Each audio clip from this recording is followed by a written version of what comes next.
بسم الله الرحمن الرحيم الله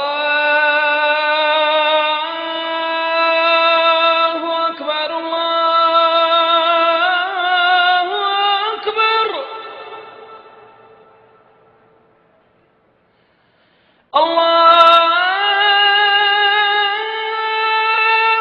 أكبر الله أكبر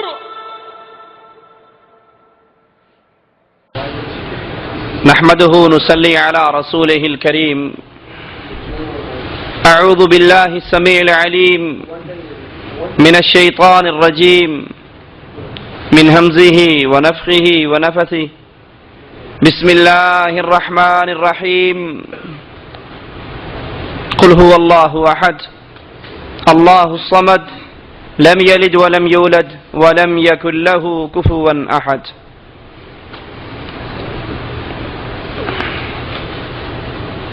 دنیا کے اندر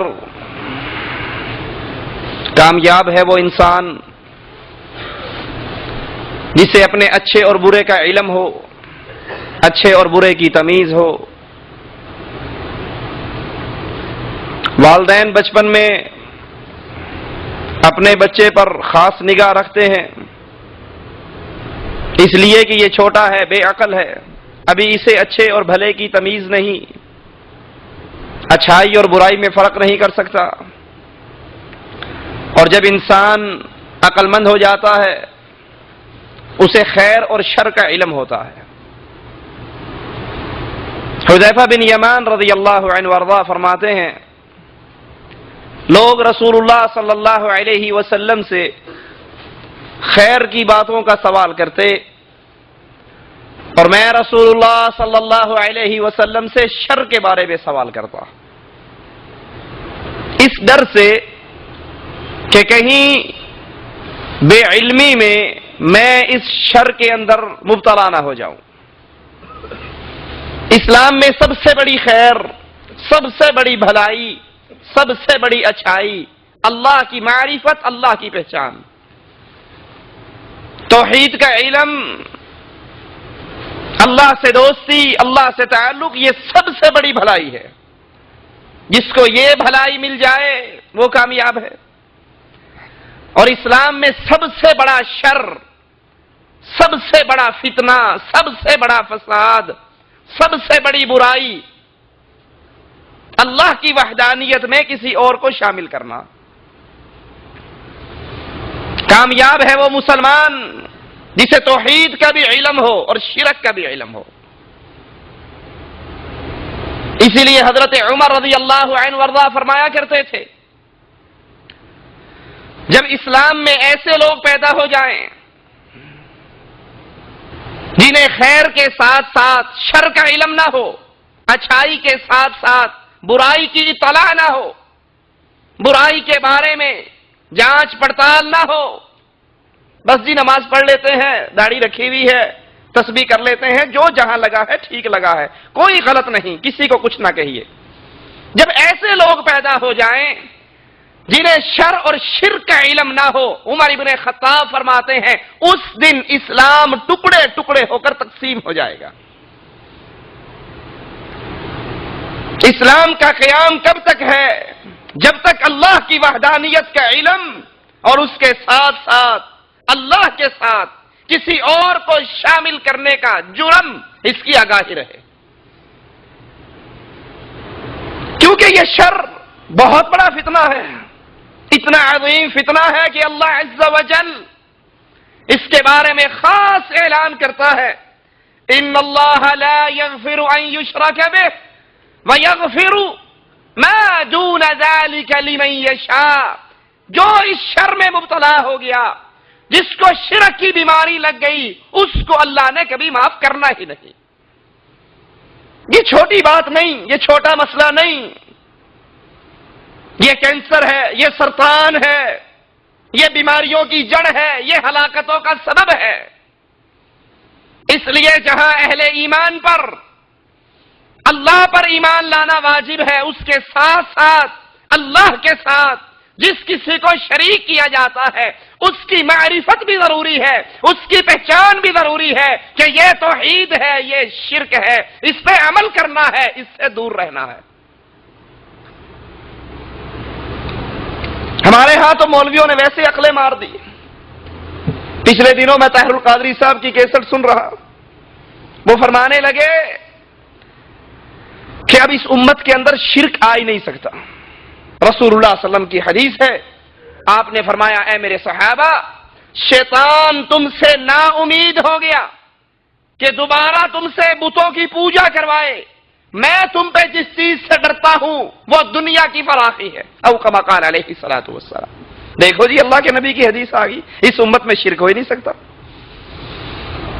حالانکہ اس حدیث میں مخاطب اللہ کے نبی کے اصحاب کرام ہیں، رسول اللہ کے ساتھی ہیں، اللہ کے نبی کے صحابی ہیں، پوری امت مخاطب نہیں، پوری امت شامل نہیں۔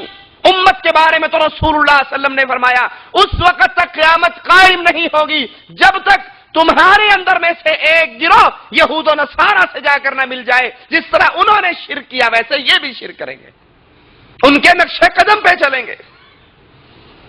اور یہ شرک کتنی خطرناک بیماری ہے۔ مولویوں نے تو دکانداری چلانے کے لیے، قبروں کی کمائی کھانے کے لیے، مردوں کو بطور نمائش سامنے رکھ کر اپنے پیٹ کی جہنم بھرنے کے لیے تو یہ آواز لگا دی کہ اس امت میں شرک نہیں آ سکتا۔ حالانکہ ابراہیم امام الموحدین خلیل اللہ علیہ الصلوۃ والسلام اپنے بارے میں اور اپنی اولاد کے بارے میں کیا عجیب دعا کر رہے ہیں، قرآن حکیم سے سنیے، وَجْنُبْنِي وَبَنِيَّ أَن نَّعْبُدَ الْأَصْنَامَ، اللہ مجھے بھی بچا کے رکھنا، میری اولاد کو بھی بچا کے رکھنا، أَن نَّعْبُدَ الْأَصْنَامَ، کہیں ہم بتوں کے پجاری نہ بن جائیں۔ ابراہیم علیہ السلام اپنے اوپر اپنی اولاد پر ڈر رہے ہیں، اللہ سے دعا مانگ رہے ہیں کہیں بے علمی میں لاشعوری طور پہ کہیں ہم ان بتوں کے پجاری نہ بن جائیں۔ اللہ تو حفاظت فرمانا۔ اللہ اگر حفاظت کا ہاتھ اٹھا لیتا ہے تو پھر انسان دین کی سمجھ بوجھ سے خالی ہو جاتا۔ انہوں نے تو آواز لگا دی کہ اس امت میں شرک نہیں اور شرک آ بھی نہیں سکتا۔ انہی طاہر القادری کے ایک بڑے ماننے والے بزرگ غوث علی شاہ قلندر اپنی کتاب تذکرہ غوثیہ کے اندر لکھتے ہیں ایک واقعہ چھوٹا سا، اب وہ سنیے اور غور کیجئے اس امت میں شرک ہے یا نہیں، یا یہ عقیدہ، یہ شرک وہ عقیدہ باطلہ ہے جو آج کی امت کے مولویوں نے پھیلایا۔ یہ شرکی عقیدہ تو کفار مکہ میں بھی نہ تھا۔ غوث علی شاہ قلندر قادری اپنی کتاب تذکرہ غوثیہ کے اندر لکھتے ہیں، رسول اللہ صلی اللہ علیہ وسلم نے جبرائیل سے پوچھا وحی کہاں سے لاتے ہو؟ کہا عرش کے نیچے کھڑا ہو جاتا ہوں، سدرۃ المنتہا پر آسمان سے آواز آتی ہے عرش سے، وہ لے کر آپ تک آ جاتا ہوں۔ کہا کبھی دیکھا آپ نے وہ آواز دینے والا کون ہے؟ کہا کبھی ہمت تو نہیں پڑی؟ کہا اب ذرا جھانک کر دیکھنا کہ آواز دینے والا ہے کون۔ جبرائیل آواز کی سمت پہ پرواز کرتے ہیں، عرش پہ پہنچتے ہیں تو کیا دیکھتے ہیں؟ عرش پر خود محمد الرسول اللہ بیٹھے ہیں۔ کیا یہ شرک نہیں ہے؟ کیا یہ کفر نہیں ہے؟ اور کیا یہ آج کی امت میں، آج کے مولویوں میں، آج کی دنیا میں موجود نہیں ہے؟ رسول اللہ صلی اللہ علیہ وسلم اپنے اصحاب کرام سے مخاطب ہیں، امت کو ڈرا رہے ہیں اور کہتے کیا ہے؟ اخوف ما اخاف علیکم الشرک الاصغر فسئل عنہ فقال الرياء، آپ نے فرمایا میں تم پہ جس چیز سے سب سے زیادہ ڈرتا ہوں وہ شرک اصغر ہے۔ فسئل عنہ، رسول اللہ صلی اللہ علیہ وسلم سے پوچھا گیا اللہ کے نبی یہ شرک اصغر کیا ہے؟ فرمایا الرياء، ریاکاری، دکھلاوا، دکھلاوے کی نماز، دکھلاوے کا جنگ، دکھلاوے کا جہاد، دکھلاوے کا صدقہ، دکھلاوے کی خیرات، دکھلاوے کے لیے عمل، دکھلاوے کی تبلیغ، دکھلاوے کی تلاوت، ایک ایک عمل جو دکھلانے کے لیے ہو، ریاکاری کے لیے ہو۔ دیکھا نہیں آپ نے لوگوں کے ہاتھ میں تسبیح، وہ تسبیح من کے بے من کا پھیر رہے ہیں، لا الہ الا اللہ لا الہ الا اللہ، اور دیکھنے والا کہتا ہے جی ماشاءاللہ بڑا نیک ہے جی، بڑا تسبیح گزار ہے، اللہ ہی اللہ کرتا رہتا ہے، اور یہ بے وقوف لوگوں سے باتیں بھی کر رہا ہے اور تسبیح کر، کیا حال ہے جی آپ کا؟ ٹھیک ہے، اب عادت پڑی ہوئی ہے دانا پھینکنے کی، منکے پہ منکا ٹھا منکا، لوگوں سے باتیں بھی ہو رہی ہیں، منکا بھی چل رہا ہے، اب یہ دکھلاوا ہے، یہ ریاکاری ہے۔ رسول اللہ صلی اللہ علیہ وسلم فرماتے ہیں قیامت کے دن اللہ عز و جل ریاکاروں سے مخاطب ہوگا کہ جن کو دکھلانے کے لیے تم کام کرتے تھے، عمل کرتے تھے، جاؤ ان سے اپنا اجر لے لو۔ اللہ کے پاس تمہارے اس ریاکاری والے عمل کا کوئی بدلہ نہیں، کیوں؟ تمہارا عمل لوگوں کو دکھلانے کا سبب تھا۔ آپ دیکھ لیں انڈیا پاکستان کی مسجدوں میں، مسجد کے اندر پنکھا لگوانے والا آئے گا، مولانا یہ پنکھا میری طرف سے لگا دو، اس کے پروں کے اوپر وہ پہلے پینٹر سے لکھوا کر لاتا ہے برائے سال ثواب حاجی فلاں ابن فلاں۔ اگر تو نے اللہ کے لیے اللہ کے گھر میں پنکھا لگوایا ہے تو یہ نام لکھوانے کی کیا ضرورت ہے؟ اور اگر یہ ریاکاری کے لیے ہے تو تیرا یہ عمل برباد ہو گیا۔ رسول اللہ صلی اللہ علیہ وسلم اس شرک کی بیماری سے امت کو کیسے ڈرا رہے سنیے۔ اللہ کے نبی فرماتے ہیں من مات وهو يدعو لله ندا دخل النار، جو اس حال میں مرا، صحیح بخاری کی روایت ہے، جس کو موت اس حال میں آئی، من مات جو مرا وهو يدعو لله ندا، جو اللہ کے ساتھ کسی اور کو شریک کیا کرتا تھا، کسی اور کو پکارا کرتا تھا، کسی اور کے لیے آوازیں بلند کرتا تھا۔ اپنے کمروں پہ نگاہ دوڑائیے، اپنی گاڑیوں پر نگاہ دوڑائیے، ہمارے کمروں میں سینری نہیں لگی ہوتی یا اللہ یا رسول اللہ، یا اللہ یا محمد۔ من مات وهو يدعو لله ندا دخل النار، جو اس حال میں مرا وہ اللہ کے ساتھ غیر کو شریک کرتا ہو، پکار کے اندر، عبادت کے اندر، سجدے کے اندر، رکوع کے اندر، قیام کے اندر، ذبح کے اندر، نظر کے اندر، نیاز کے اندر، خوف کے اندر، توکل کے اندر، بھروسے کے اندر، دخل النار، یہ مرے گا اور مرتے ہی جہنم کے دروازے کھل جائیں گے۔ یہ چھوٹا مسئلہ نہیں، یہ موت اور زندگی کا مسئلہ ہے۔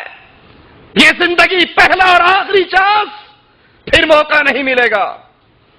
زندگی کے اندر اپنے دن کے اندر زیادہ نہیں، 1 گھنٹہ ہی اللہ کے لیے نکال لو، 1 گھنٹہ قرآن کو ترجمے سے پڑھو، حدیث کا مطالعہ کرو، 1 گھنٹہ اس لیے نکالو کہ دیکھوں کہیں بے علمی کے اندر میں کوئی ایسا کام تو نہیں کر رہا جو مجھے جہنم میں لے جائے۔ اس شرک کی بیماری کو پہچاننے کے لیے میرے گلے کے اندر پڑا ہوا تعویذ، کہیں یہ یا علی یا حسن یا حسین یا جبرائیل یا میکائیل کے الفاظوں سے مزین تو نہیں؟ کیا میری گاڑی پہ کالا کپڑا تو نہیں بندھا ہوا؟ کیا میری گاڑی کے اندر آگے جوتی تو نہیں بندھی ہوئی؟ کیا میرے کمرے میں یا اللہ یا رسول اللہ یا علی یا حسن یا حسین کی سینری تو نہیں لگی ہوئی؟ کیونکہ معاملہ بڑا خطرناک، معاملہ بڑا پریشان کن، رسول اللہ کی بات ہے، اللہ کے نبی کی بات سے سچی کس کی بات ہو سکتی ہے؟ اور اللہ کے نبی اعلان فرما رہے من مات وهو يدعو لله ندا دخل النار، جو حالت شرک میں مرا، جو اللہ کے ساتھ کسی اور کو پکارتے ہوئے مرا، یہ مرتے ہی جہنم میں جائے گا۔ کیا وجہ ہے؟ ایک یا علی مدد کا نعرہ، ایک یا رسول اللہ مدد کا نعرہ، ایک یا غوث اعظم مدد کا نعرہ، اس کی نمازیں، اس کے روزے، اس کا جہاد، اس کا صدقہ، اس کے حج، اس کے عمرے، سب کو برباد کر دیتا ہے۔ وجہ کیا ہے؟ اس کے دروازے پر سائل آ کر کہتا ہے نظر اللہ، نیاز حسین، یہ جیب میں سے 5 روپے نکال کے اس کے کشکول میں ڈالتا ہے، یہ 5 روپے اس نے اپنے مال کو غیر اللہ کے لیے خرچ کیا، اس کی بربادی کے لیے یہی کافی ہے۔ وجہ کیا ہے؟ وجہ یہ ہے اس نے اللہ کے ساتھ جس کو پکارا، جس کے لیے نظر مانی، جس کے لیے مال تقسیم کیا، اس کی حیثیت کیا ہے؟ وہ اللہ کا فقیر ہے، اور اس نے فقیر کو غنی کا ساتھی بنا دیا ہے۔ قرآن حکیم اعلان کرتا ہے یا ایھا الناس، اے لوگو، انتم فقراء الی اللہ، تم سارے اللہ کے فقیر، انتم انبیاء اس میں شامل ہے، انتم اولیاء اس میں شامل ہے، انتم علی اس میں شامل ہے، انتم بزرگان دین اس میں شامل ہے، انتم اصحاب کرام اس میں شامل ہے، انتم پوری امت، پوری انسانیت، انتم فقراء الی اللہ، تم سارے فقیر ہو، غنی عرش پہ ہے۔ جس نے یا علی مدد کہا، جس نے یا رسول اللہ مدد کہا، جس نے علی حجویری کو داتا کا لقب دیا، اس نے اللہ کے فقیر کو اللہ کے ساتھ کھڑا کر دیا، وَهُوَ نِدًّا وَهُوَ يَدْعُو لِلَّهِ نِدًّا، اس نے رب کے برابر کھڑا کیا، یہ مرتے ہی جہنم کے حوالے ہوگا۔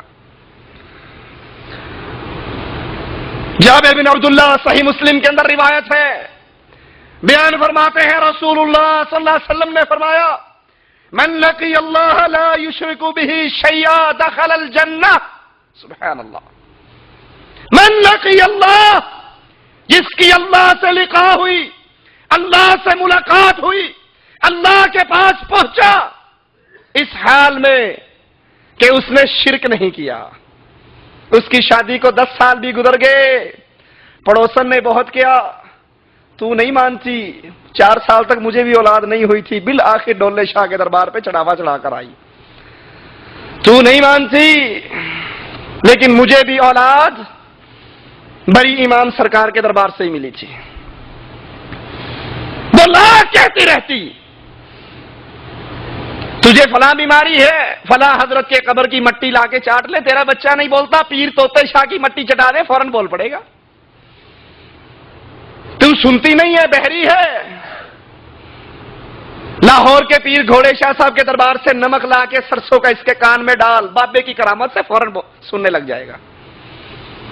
من لقی اللہ لا یشرک بہ شیئا دخل الجنہ، جو اس حال میں اللہ کے پاس پہنچا، بیمار تھا تو اللہ سے شفا مانگتا تھا، غریب تھا اللہ سے اپنی غربت کو دوری کا سوال کرتا تھا، جس حال میں تھا توکل اللہ پہ، بھروسہ اللہ پہ، امید اللہ پہ، نظر اللہ کے نام کی، نیاز اللہ کے نام کی، سجدہ اللہ کے لیے، رکوع اللہ کے لیے، قیام اللہ کے لیے، ہر عبادت میں خالص اللہ کو پوجتا تھا، جو اس حال میں مر جائے وہ جتنا مرضی گناہگار ہو اللہ کی رحمت سے جنت میں ضرور جائے گا۔ وَمَنْ لَقِيَهُ يُشْرِكُ بِهِ شَيْئًا دَخَلَ النَّارَ، اور جو اس حال میں مر گیا، جو اس حال میں اللہ کے پاس پہنچا، وہ حاجی، وہ زکاتی، وہ جہادی، وہ صدقے اور خیرات کرنے والا،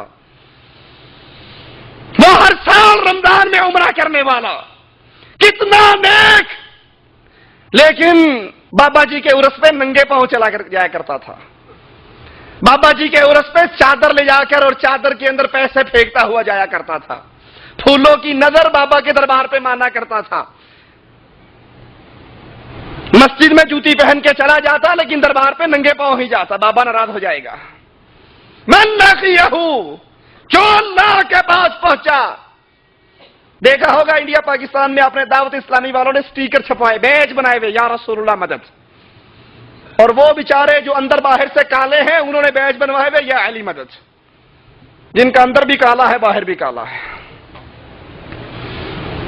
جو اللہ کے پاس پہنچا، جس نے اللہ سے ملاقات کی حالت شرک میں، اللہ کے علاوہ غیروں کو پکارا کرتا تھا، یہ جو ہی اللہ کے پاس جائے گا داخل النار، اس کا مستقل ٹھکانہ جہنم جائے گا۔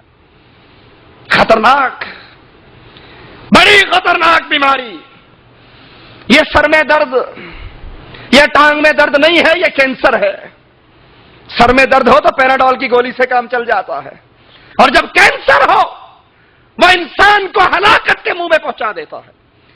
اللہ کے ساتھ شرک اتنا بڑا کینسر ہے، جو اس مرض میں مبتلا ہو جائے اگر توبہ نہ کرے اور مر جائے، محمد الرسول اللہ صلی اللہ علیہ وسلم سے پوچھا گیا آپ کا چچا ابو طالب کہاں جائے گا؟ کہا جہنم کے وسط میں تھا، میری محبت کھینچ کے سے جہنم کے کنارے پہ لے آئی۔ اس مشرک کو صرف 2 انگارے اس کے قدموں کے نیچے ہوں گے، یغل بہ دماغہ، اس سے اس کا سر ایسے ابلے گا جیسے چولہے پہ ہنڈیا ابلتی ہے۔ مشرک اگر اللہ کے نبی کا چچا، نبی کا بیٹا، نبی کا باپ، نبی کی بیوی کوئی ہو، اللہ کہہ دیتا ہے جہاں اور جہنم میں جلیں گے تم بھی جہنم میں جلو گے۔ اس لیے اے کلمہ گو مسلمان، بلال رضی اللہ عنہ وارضاہ کے اس جملے کو سامنے رکھ، جو اپنی کمر کسی کو دکھایا نہ کرتے تھے، اور جب عمر کو دکھائی، عمر نے کمر میں ہاتھ ڈالا اور چیخ مار کے نکال لی۔ بلال کی کمر پہ گوشت نام کی کوئی چیز باقی نہ تھی۔ پوچھا بلال یہ سب کچھ کیسے برداشت کر لیا؟ تاریخ ساز جملہ کہا بلال رضی اللہ عنہ وارضاہ نے، عمر ابن خطاب رضی اللہ عنہ وارضاہ، سانس آئے نہ آئے گزارا ہو سکتا ہے، کھانے کو ملے نہ ملے گزارا ہو سکتا ہے، تن ڈھانپنے کو ملے نہ ملے گزارا ہو سکتا ہے، عمر پینے کو ملے نہ ملے گزارا ہو سکتا ہے، اگر توحید پلے میں نہ رہے تو گزارا نہیں ہو سکتا۔ 30 سال 40 سال 35 سال کی عمر گزارنے والوں، اللہ کے لیے اپنی زندگیوں کو چیک کرو، اس قرآن کے ترجمے کو پڑھو، اسلام کو سمجھو، کہیں بے علمی میں یا علم کے ساتھ ہم اللہ کی عبادت کے ساتھ ساتھ غیر اللہ کو تو نہیں پوج رہے؟ اور جو یہ کام کر لے پھر نہ اس کی نماز نہ اس کا روزہ، وہ کہے شاہ صاحب میں ہر سال چلہ لگاتا ہوں، یہ چلے بیکار ہو جائیں گے، یہ عمل برباد ہو جائیں گے۔ اور یہ بات بھی رب کا قرآن کہہ رہا ہے، ما كان للمشركين ان يعمروا مساجد اللہ، مشرک کے لیے، اللہ کے علاوہ غیروں کو پکارنے والے کے لیے، اللہ کے علاوہ کسی اور کو قانون ساز، حاکم اعلی سمجھنے والے کے لیے، جو اللہ کے قانون کو کینسل کر کے ڈیموکریسی کے قانون کو جاری کر دیتا ہے، اس کے لیے جائز نہیں وہ اللہ کی مسجدوں کی تعمیر کرے، وہ اللہ کی مسجدوں کو آباد کرے۔ جب انسان مشرک ہو جاتا ہے، اللہ کی توحید میں کسی اور کو شریک کر دیتا ہے، پھر وہ مسجدیں بناتا رہے، وہ زکوٰۃ دیتا رہے، وہ حج کرتا رہے، وہ صدقے دیتا رہے، وہ داڑھی رکھتا رہے، وہ جو بھی عمل کرے گا، شرک کی لعنت، شرک کی نحوست اس کو ہمیشہ کا جہنمی قرار دلوائے گی۔ توحید کی گواہی یہ اول فریضہ ہے، یہ افضل ترین عمل ہے، اسی عمل کے لیے اللہ کے انبیاء کی لائن لگی اور ہر نبی کی یہی دعوت۔ خود رسول اللہ صلی اللہ علیہ وسلم اپنی دعوت آغاز سنا رہے، قرآن اپنے نبی سے اعلان کرواتا ہے، نبی اعلان کیجئے، قل هذه سبیلی ادعو الی اللہ، قل هذه سبیلی، یہ توحید کی دعوت مکے کی گلیوں میں دی، قولوا لا الہ الا اللہ، توحید کی دعوت طائف کے میدان میں دی، توحید کی دعوت مدینے میں دی، ہر مشرک کے سامنے کھڑے ہو کر کہا قولوا لا الہ الا اللہ، کہہ دو اللہ کے علاوہ کوئی مشکل کشا نہیں، کوئی حاجت روا نہیں، کوئی غوث اعظم نہیں، کوئی بگڑی بنانے والا نہیں، کوئی رزق دینے والا نہیں، کوئی اولاد دینے والا نہیں، کوئی گنج بخش نہیں، کوئی غریب نواز نہیں، کوئی بندہ نواز نہیں، کوئی بندہ پرور نہیں، نہ لات کے پلے میں کچھ، نہ منات کے پلے میں کچھ، نہ حجویری کے پاس کچھ، نہ اجمیر والے کے پاس کچھ، یہ سارے فقیر مردے میت اللہ کے پاس چلے گئے، ان کے اختیار میں قل هذه سبیلی، محمد کا راستہ صلی اللہ علیہ وسلم، یہ توحید کا راستہ ہے۔ ادعو الی اللہ، اللہ کے نبی منہج سکھا رہے، راستہ سکھا رہے، ادعو الی اللہ، اللہ کی طرف جب بھی دعوت دی جائے گی اس دعوت کا آغاز توحید سے کیا جائے گا، اس دعوت کا آغاز چلے سے نہیں ہوگا، اس دعوت کا آغاز نماز کی دعوت سے نہیں ہوگا، آؤ نماز کے لیے اکٹھے ہو جاؤ، کلمہ پڑھنے کے لیے اکٹھے ہو جاؤ، اس کا آغاز لا الہ الا اللہ کی دعوت سے ہوگا۔ یہ نہیں کوئی بات نہیں، یہ قبر کے پجاری ہیں، آ جاؤ شامل ہو جائیں، قبر کا طواف بھی کر لیں، ان کے عرس میں شرکت بھی کر لیں، اور پھر اس کے بعد ان کو چلے کے لیے ساتھ لے جائیں گے۔ یہ انداز محمد نہیں صلی اللہ علیہ وسلم. پچھلے دنوں ہی میں طارق جمیل صاحب کی کیسٹ سن رہا. مورا شریف کے اندر ایک بریلویوں کا دربار ہے، بہت بڑی گدی ہے. اس گدی پہ عرس تھا. مولانا طارق جمیل 19 امیروں کو لے کر وہاں پہنچے. ان کا بھی خطاب ہوا اور ان کے خطاب سے پہلے بریلوی نے خطاب کیا. اس گدی کے، اس دربار کے گدی نشین نے. اس نے کہا ہم تو بھول میں پڑے ہوئے تھے کہ ہمارے اور ان کے درمیان بڑے فاصلے ہیں. ہمارے اور ان کے درمیان تو بننے کا فاصلہ بھی نہیں ہے، بننا تو پھر بڑا ہوتا ہے. مولانا صاحب آئے ہیں، انہوں نے ذکر میں، فکر میں، حمد میں، نعت میں، قوالی میں ایک ایک عمل کے اندر ہمارے ساتھ شرکت کی. بلکہ میں دعوت دیتا ہوں مولانا کو اپنی تبلیغی جماعت کا کام حضرت کے اسی دربار سے کرے جس میں عشق مصطفیٰ ہو اور خوف خدا ہو. طارق جمیل صاحب تقریر کا آغاز کرتے ہیں، پوری تقریر غوث اعظم، غوث، قطب، ابدال، ان کی شان پہ. یا ایوہ النبی کا ترجمہ کیا، اے غیب کی خبریں بتانے والے. نیچے سے نعرہ لگا، نعرہ حیدری، نعرہ رسالت، نعرہ غوثیہ. یہ مواحد کا راستہ نہیں، مواحد کا راستہ. وہ اپنی دعوت کا آغاز نہ نماز سے، نہ روزے سے، نہ حج سے، نہ جہاد سے، نہ صدقے سے.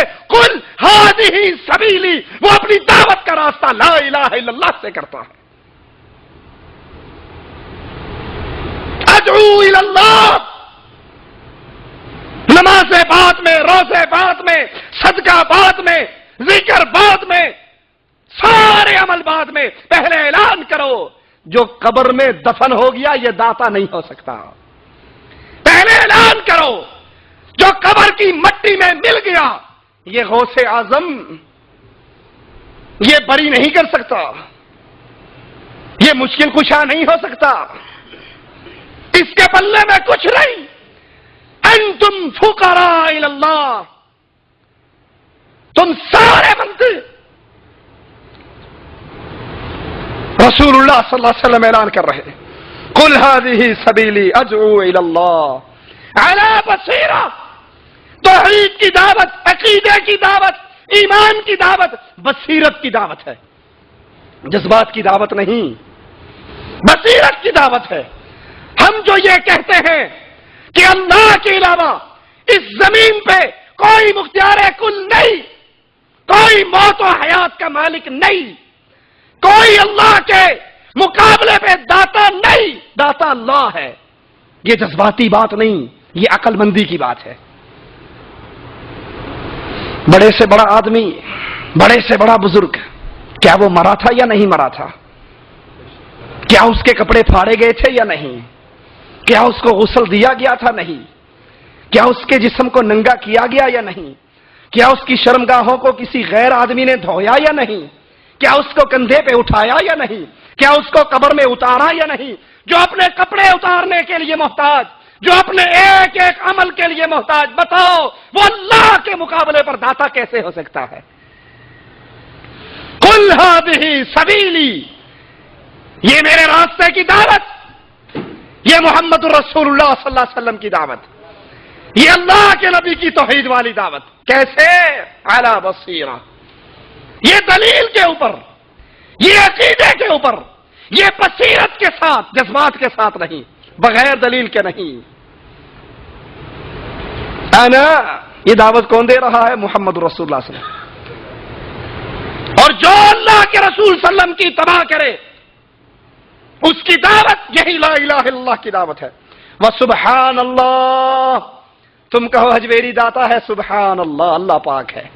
تم کہو اسلام آباد والا بری امام ہے، بری کر دیتا ہے مقدموں سے، سبحان اللہ، اللہ پاک ہے، مقدموں سے بری کرنے والا اللہ ہے.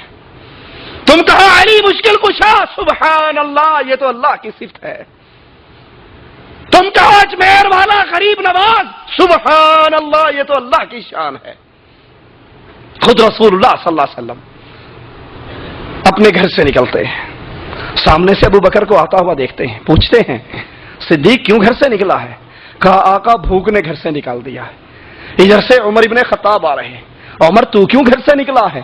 کہا آقا بھوک کے ہاتھوں تنگ ہوا. کہا اس رب کی قسم جس نے تمہارے رسول کو سچا نبی بنا کر بھیجا، محمد بھی بھوک کی وجہ سے گھر سے نکلے ہیں. جب نبی بھوک سے تنگ ہو کر گھر سے نکلے اور اپنی بھوک نہ بجھا سکیں تو کوئی اور غریب نواز اور بندہ نواز اور بندہ پرور کیسے ہو سکتا؟ بندہ پرور بھی اللہ، بندہ نواز بھی اللہ، غنی کرنے والا بھی اللہ، کھلانے والا بھی اللہ۔ کلکم ضال، سب گمراہ ہیں سوائے جس کو اللہ ہدایت دے دے، سب بھوکے ہیں سوائے جس کو اللہ کھلا دے، سب ننگے ہیں سوائے جس کو اللہ پہنا دے۔ وہ ایک اللہ کی شان ہے، سبحان اللہ، اللہ مشرکوں کے شرک سے پاک ہے۔ وما انا من المشرکین، اور اے رسول علیہ الصلوۃ والسلام ان کو سنا دیجئے، ان کو بتا دیجئے کہ محمد الرسول اللہ صلی اللہ علیہ وسلم مشرکوں سے ان کا کوئی تعلق نہیں، مشرکوں سے کوئی لنک نہیں، مگر میں بدر کے میدان کے اندر آیا تھا آنے والا کافر اور کہا میں آپ کی مدد کرنا چاہتا ہوں۔ رسول اللہ صلی اللہ علیہ وسلم نے صرف ایک ہی سوال کیا، لا الہ الا اللہ کی گواہی دیتا ہے؟ اس نے کہا نہیں، لات و منات کا پجاری ہوں۔ کہا بھاگ جا، محمد مشرک سے مدد نہیں لیا کرتا۔ وما انا من المشرکین، اگر تم اللہ کے علاوہ غیروں کے پوجنے پر مصر ہو، لکم دینکم ولی دین، تمہارا دین اور ہے، محمد کا دین اور ہے صلی اللہ علیہ وسلم۔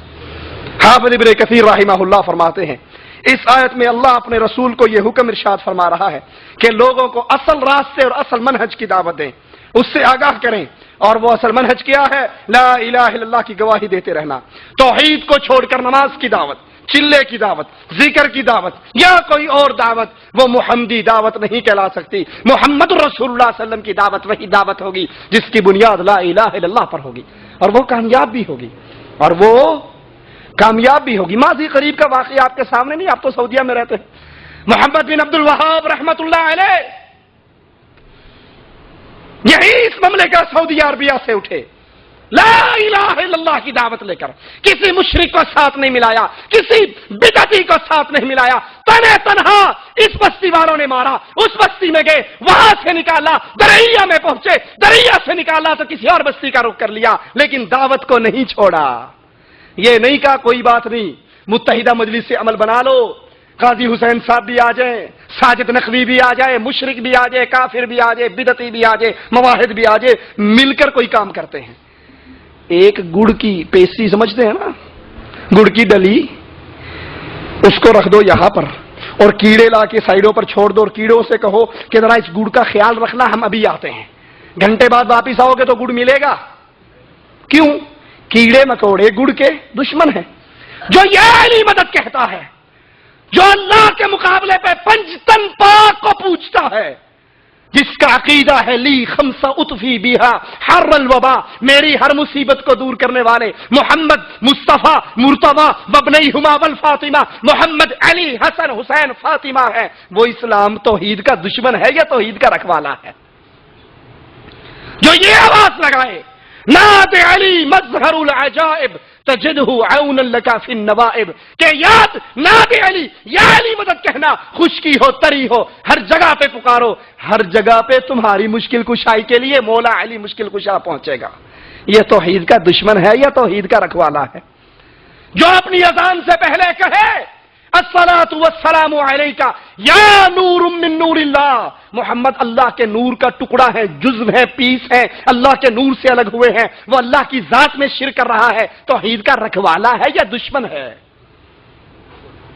یہ کبھی بھی اللہ کی توحید سے محبت کرنے والے نہیں۔ تو نبی کی دعوت، نبوی دعوت لا الہ الا اللہ کی دعوت ہے۔ اور رسول اللہ صلی اللہ علیہ وسلم حضرت معاذ کو یمن کی طرف روانہ کرتے ہیں۔ اے معاذ یمن جاؤ۔ ان رسول اللہ صلی اللہ علیہ وسلم لما بعث معاذا الى اليمن قال له انك تأتي قوما من اهل الكتاب، اے معاذ یمن جا رہے ہو، تمہارا ٹاکرا اہل کتاب سے ہوگا، اہل کتاب سے ملاقات ہوگی، اہل کتاب سے گفت و شنید ہوگی، پھر کیا کرنا؟ نماز کی دعوت دے لینا، چلے کی دعوت دے لینا، ذکر اذکار کی دعوت دے لینا، 3 دن کے لیے خروج کی دعوت دے لینا، جہاد کی دعوت دے لینا۔ نہیں، اے معاذ پہلی دعوت فَلْيَكُنْ أَوَّلَ مَا تَدْعُوهُمْ إِلَيْهِ شَهَادَةُ أَن لَا إِلَٰهَ إِلَّا اللَّهُ، اے معاذ سب سے پہلے ان کو دعوت دینا لا الہ الا اللہ کی دعوت. محمد بن عبد الوہاب نجدی رحمت اللہ علیہ نے لا الہ الا اللہ کی دعوت اٹھائی. اللہ نے اپنی رحمتوں سے امام سعود رحمہ اللہ کو ان کا ساتھی بنایا. اسی مملکہ کے اندر قبر پوجی جاتی تھی, جھنڈے پوجے جاتے تھے, تعویذ گنڈا تھا, درختوں کی پوجا ہوتی تھی. امام سعود رحمت اللہ علیہ, امام محمد رحمت اللہ علیہ دونوں کھڑے ہوئے. بنیاد لا الہ الا اللہ تھی, کوئی مشرک ساتھ نہ تھا, بدعتی ساتھ نہ تھا, توحید کو چھپا کر کوئی اتحاد نہ ہوا تھا. یہ دونوں امام الموحدین کھڑے ہوئے اور پوری جزیرہ عرب کو شرک سے پاک کر کے رکھ دیا. آنے والوں کے لیے دلیل بن گئے, نصیحت بن گئے. یہ طریقہ ہے عبادت کا, یہ طریقہ ہے دعوت کا. احمد, ان کو سب سے پہلے دعوت دینا لا الہ الا اللہ کی دعوت دینا. وفی روایت الی ان یوحد اللہ, اور ایک حدیث میں یہ الفاظ ہیں, اے معاذ ان کو سب سے پہلے توحید کی دعوت دینا. توحید سے آغاز, اور جب خالص تحریک لا الہ الا اللہ پر قائم ہو تو پھر مواحدوں کو اللہ عز و جل دنیا میں ذلیل ہونے نہیں دیتا. افسوس ہمارے ہاں تو توحید ہی فوت ہو کے رہ گئی. ہاتھوں میں انگوٹھیے, پتھر, یہ کیا کون سا پتھر ہے جی, یہ یقیق ہے, اس کے پہننے سے یہ میرے ستارے سے ملتا ہے, اس سے یہ فائدہ ہوتا ہے. گلے میں تعویذ, اللہ کے علاوہ غیروں کی پوجا, اللہ کے علاوہ غیروں کا ڈر. عبداللہ ابن عباس سے مروی ہے, بے شک رسول اللہ صلی اللہ علیہ وسلم نے جب معاذ کو یمن کی طرف بھیجا, پہلی دعوت یہ دی لا الہ الا اللہ کی دعوت. رسول اللہ صلی اللہ علیہ وسلم نے خیبر کے جنگ کے موقع پر فرمایا, کل میں اپنا جھنڈا اس کو دوں گا جو اللہ سے محبت کرتا ہے, اس کے رسول سے محبت کرتا ہے, اللہ اور اس کا رسول بھی اس سے محبت کرتا ہے. صحابہ ساری رات اسی سوچ کے اندر رات کو گزار دیتے ہیں. صبح اللہ کے نبی کے دربار میں حاضر ہوتے ہیں. اللہ کے نبی سوال کرتے ہیں, علی ابن ابی طالب کہاں ہے رضی اللہ عنہ وارضہ. اب لوگ کہتے ہیں نا علی مشکل کشا, کہتے ہیں یا نہیں کہتے؟ مولا علی مشکل کشا میری کشتی پار لگا دینا. اور اگر قرآن و حدیث کی دلیل دی جائے تو یہ علی کو مشکل کشا کہنے والے پتہ کیا دلیل دیتے ہیں؟ اجی آپ تو وہابی ہیں, آپ نے مانتے نہیں ہوتے نا. سیدلیہ پہ جاؤ, قبض کشا کے لیے گولیاں ملتی ہی نہیں ملتی؟ ہر بندہ کہے گا جی ملتی ہے. کہا گولی قبض کشا ہو سکتی ہے, علی مشکل کشا نہیں ہو سکتا. سبحان اللہ, تیری دلیل پہ قربان جاؤں مولوی صاحب. جب گولی قبض کشا ہو سکتی ہے تو علی مشکل کشا بھی ہو سکتا ہے. اللہ کے نبی نے کہا علی کہاں ہے جس کو لوگ مشکل کشا کہتے ہیں؟ سنا پھر صحابہ نے کیا جواب دیا؟ اللہ کے نبی علی کی تو آنکھیں خراب ہیں, علی کی تو آنکھوں میں تکلیف ہے, ہم سارے آپ کے پاس حاضر ہو گئے, علی اتنے بیمار ہیں کہ خود چل کر آپ کے پاس نہیں آ سکتے. جو مشکل کشا ہو اس پہ مشکل آیا نہیں کرتی, اور جس پہ مشکل آ جائے وہ مشکل کشا ہو سکتا. ہماری اور آپ کی بستیوں میں آتے نا مشکل کشا, ڈگڈگی بجانے والے, اس کے گھر بیٹا ہوگا, اس کے گھر بیٹی ہوگی, اس کے گھر یہ ہوگا, بابا جو مرضی پوچھو. مایوسی کفر ہے, ایک دفعہ تجربہ شرط ہے. تجربہ کی بات بتاؤں آپ کو, یہ جو گلی گلی کے اندر علم غیب کا دعویٰ کرتے پھرتے ہیں نا, تجربہ کر لو. تجربہ چھوٹا سا, اپنے گھر بلاؤ.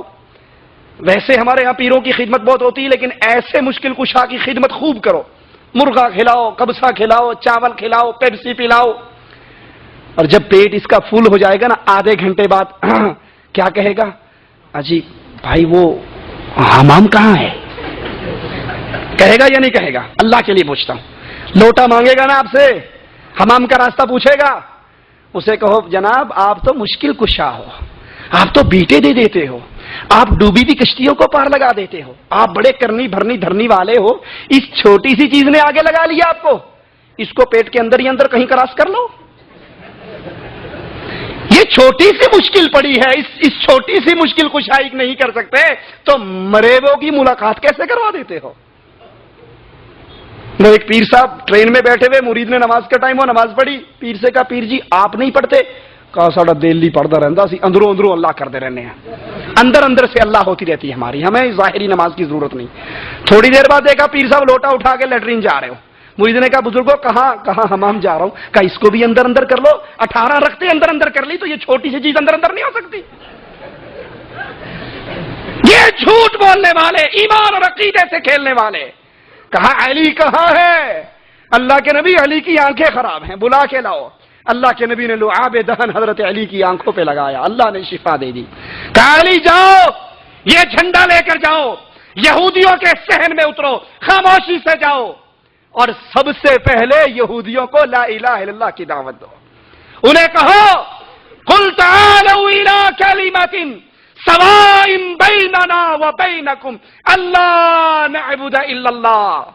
اور لا الہ الا اللہ پڑھنے والوں، ہمارا اور تمہارا عہد لا الہ الا اللہ ہے۔ اس لا الہ الا اللہ کا مطلب یہ ہے کسی قبر کو نہ پوجا جائے، کسی جھنڈے کو نہ پوجا جائے، کسی قبر پہ سجدہ نہ ہو، کہیں نیاز نہ ہو، کسی قبر کا طواف نہ ہو، کسی قبر پہ رکوع نہ ہو۔ تم نے اور ہم نے لا الہ الا اللہ پڑھا ہے، او اس لا الہ الا اللہ پر اکٹھے ہو جائے۔ اور علی ان کو دعوت توحید دو۔ اگر ایک بندہ تمہاری دعوت سے مواحد بن گیا، عرب کے سرخ اونٹوں سے زیادہ قیمتی ہے۔ سرخ اونٹ آج کی جی ایم سی اور مرسڈیز، اس سے زیادہ بہتر ہے ایک بندہ مسلمان ہو جائے۔ یہی ہم اور غم اپنے اندر پیدا کرو۔ توحید کی دعوت آپ کو سمجھ آ گئی؟ خاموش ہو کے نہ بیٹھو، اپنی شرکے کے اندر، کمپنی کے اندر، روم کے اندر، گھر کے اندر، کاروبار کے اندر، ہر بندے کو جو اس توحید سے ناواقف ہے، اس کے گلے میں تعویذ دیکھو، اس کے ہاتھ میں کڑے دیکھو، اس کی انگوٹھی، اس کے ہاتھ میں انگوٹھیاں دیکھو، اس کے پاس شرکیہ راستے دیکھو، شرکیہ ذرائع دیکھو، اس کے پیچھے لگ جاؤ، اسے پیار اور محبت سے دعوت دو۔ اگر آپ کی دعوت سے وہ لائن پہ آ جاتا ہے، مواحد بن جاتا ہے، قیامت کے دن جہاں آپ کے نیکیاں آپ کے پلڑے میں ہوں گی، اس مواحد کی بھی ساری نیکیاں آپ کے پلڑے میں ہوں گی۔ اللہ سے دعا ہے اللہ ہمارے گناہوں کو معاف فرما دے، اللہ ہماری خطاؤں کو معاف فرما دے، اللہ ہماری سیاہکاریوں کو معاف فرما دے، اللہ ہمیں زندہ رکھے، ایمان پہ رکھے، اللہ ہمیں موت دے اس حال پر دے کہ اللہ ہم سے راضی ہو، ہم اللہ سے راضی ہوں۔ اللہ اس حال میں ہمیں اپنے پاس بلائے، اپنی رحمت سے ہمارے سارے گناہوں کو معاف کر کے اپنی رحمت سے ہماری جنتوں کا فیصلہ کر چکا ہو۔ ادھر روح نکل رہی ہو، ادھر اللہ کی طرف سے جنت کے دروازے کھولے جا رہے ہوں۔ اقول قولی هذا واستغفر الله لي ولكم ولسائر المسلمين فاستغفروه انه هو الغفور الرحيم۔